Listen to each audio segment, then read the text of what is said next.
This song was the simplest song that I ever wrote. It was also the most complex song that I ever wrote. So let me explain how that works. Proud to Be was written when my oldest son Michael was a newborn. I was away for work. I didn't have a guitar or piano with me, so I actually wrote the song on an iPad. It was one of the earliest versions of the iPad and GarageBand when they first had the creating a loop by just pointing to the chords that you wanted. And so, all right, well, all I can do is visually look at what chords make sense in terms of the key, and it was an A major, so A, D, F sharp minor, B minor. 1, 4, 6, 2. That's it. Well, until the end, there's a little bit of changing, some diminished chords in there to resolve it, but it's basically for 90% of the song or 95% of the song, it's the same four chords. Now, I've never done that before. I've definitely never done that using in more than 30 years of writing a song in the verse and the chorus, and certainly not with only four chords. So, why is that? Well, it just felt right, and I wanted to focus really to be on the lyrics.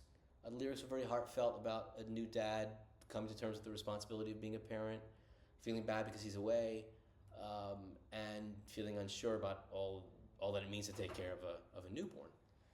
And so I wanted to focus on the lyrics, but it got to be too long. Same four chords for in the first demo. I thought it was 4 minutes and 45 seconds. I went back and checked out the original demo that I made on GarageBand. It was more than 5 minutes long. Now that's too long for just the same four chords and not really much happening. So I thought, if I can't cut the lyrics out, how am I going to make this song shorter? And I thought, well, let me play with the rhythm. So normally you have 1, 2, 3, 4, 5, 6, 7, 8, 1, 2, 3, 4, 5, 6, 7, 8, 1, 2, 3, 4, 5, 6, 7, 1, 2, 3, 4, 5, 6, 7, 8, 1, 2, 3, 4, 5, 6, 7, 8, 1, 2, 3, 4, 5, 6, 7, 8, 1, 2, 3, 4, 5, 6, 7, 8, 1, 2, 3, 4, 5, 6, 7, 8. I said, okay, well, we don't need all those beats in there. What if we cut from the first half, cut one beat, 1/8 note, and the second half cut two. So instead it would be 1, 2, 3, 4, 5, 6, 7, 8, 1, 2, 3, 4, 5, 6, 7, 1, 2, 3, 4, 5, 6, 7, 1, 2, 3, 4, 5, 6, 1, 2, 3, 4, 5, 6, 7, 8, 1, 2, 3, 4, 5, 6, 7, 1, 2, 3, 4, 5, 6, 7, 1, 2, 3, 4, 5, 6. So becomes when I take you in my arms and I look into your eyes, can you see me?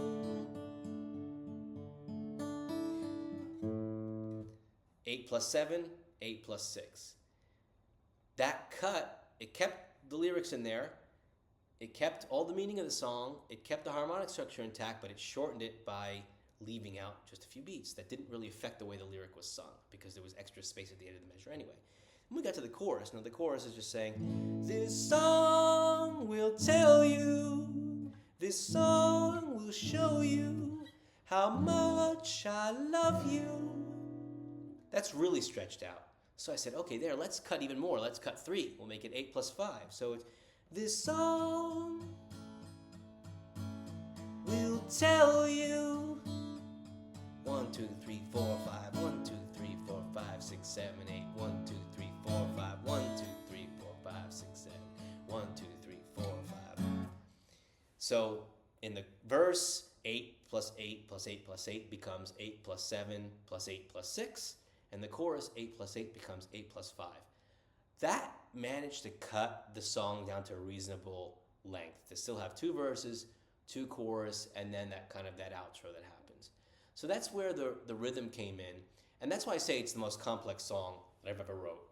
Because those, leaving out those beats like that, it's complicated to count all of that stuff. And that's typical of like the 70s progressive rock, and it usually sounds very nerdy. It's usually played in a way where the instruments are reinforcing how awkward and how jarring the rhythm is. I didn't want to go for that in this song, even though I love that music. That's one of my biggest influences. But I don't want to create music like that. It's the way that that was done at the time sounds dated to me. And Fernando, who played drums and bass and guitar on this song, and slide guitar and everything, he understands all of that. So he was able, like a master, to play those complex rhythms when he looked at the chart, and it's 8 plus 7, 8 plus 6, 8 plus 5. He was able to immediately internalize that, but he played it in a way that it sounded like a regular song. It doesn't feel weird when you're listening to it. And the thing that I found funny was there's these different AI tools that will listen to your song and then give you an analysis of it. And it came back saying that the song is in 4/4, meaning it has 4 square beats in every measure, which of course it doesn't in any of the measures of the song. So I thought that was interesting. Now, chord wise, the other thing that's odd is that 1, 4, 6, 2, back to 1. We never go 1, 4, 6, 5, 1. That's typical. 5, 1. We don't ever use that in the song. Why is that? Technically, at the very, very end, there's the... That's true. But throughout the rest of the song, it doesn't happen. Because when I'm playing this 2 minor chord, the B minor chord, I add the E in there, so it becomes like a B minor add 11. So you have that note there that kind of hints at the... Because it's... This note is common to both of those chords. And so I thought there's more tension there. Do you love me? Do you love me, my son? It's expressing the doubt that's in there. So if it was, do you love me?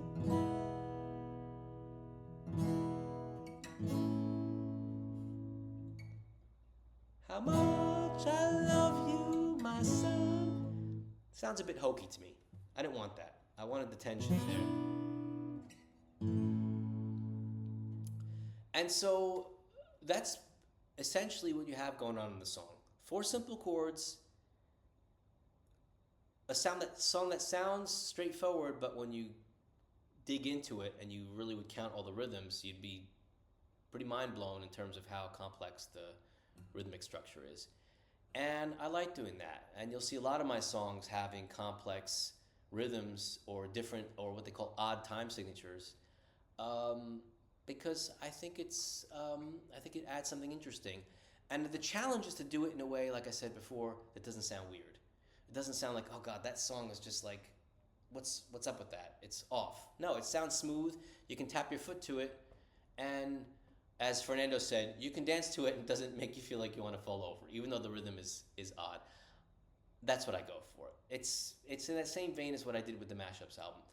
It's very accessible, but for people who really listen closely, there's something clever in there that makes it different and allows for another level of appreciation. That's kind of what I'm going for in the songs. I want it to be accessible to anybody who listens to it and says, that sounds nice, I like the chords, it's soothing, it delivers the emotion, I like the melody, the lyrics are meaningful to me, but then there are other people who will listen and say, whoa, this guy's doing something interesting. He's doing something clever with the way he structured the chords and the melody and, in fact, the rhythm.